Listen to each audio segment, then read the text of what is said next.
Mapagpalang araw po sa ating lahat. Ako nga po pala si Emmanuel o Alejandre.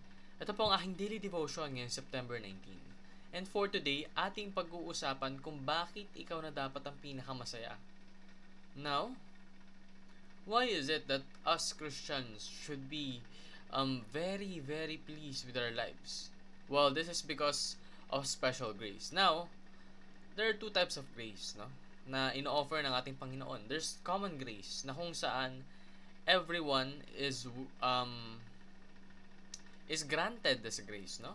Let's say for example, yung pagsikat ng araw, hindi naman yan para lang sa mga taong naniniwala sa Panginoon. Hindi lang yan para sa mga taong mababait. Hindi lang yan para sa mga taong righteous. Whether it be righteous or unrighteous, everyone gets to be blessed by the power of the sun. Na kung saan ito yung nagiging dahilan for photosynthesis and for life to happen. Hindi lang naman piling tao yung nagkakaroon ng access sa planetang to and its riches.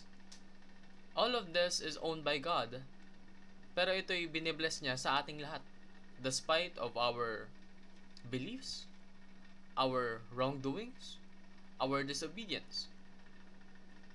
Then, there's special grace na kung saan binibigay niya lang sa mga taong naniniwala at nananampalataya sa Panginoon.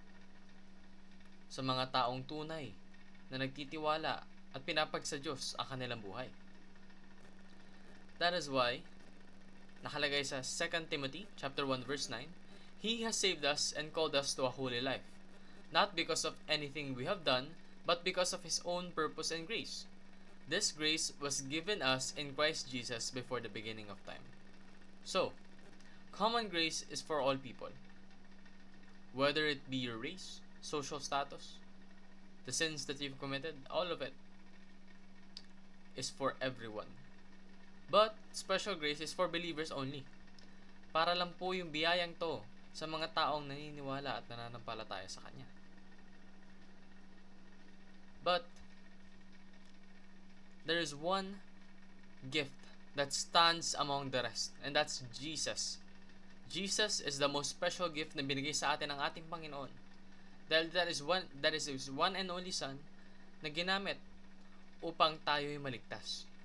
For us to experience salvation. Para yung ating mga kasalanan ay mapawalang sala. So rely on God's common grace. Dahil ito'y para sa lahat ng tao. And do not envy other people.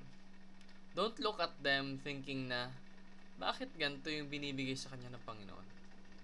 Huwag mong kakalimutan na dahil sa Panginoon, naligtas ka.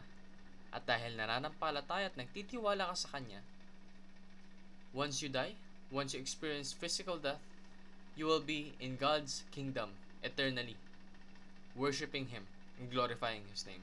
So thank God for special grace. For it is given to us even though we are undeserving of it. Yan lamang po ang aking daily devotion.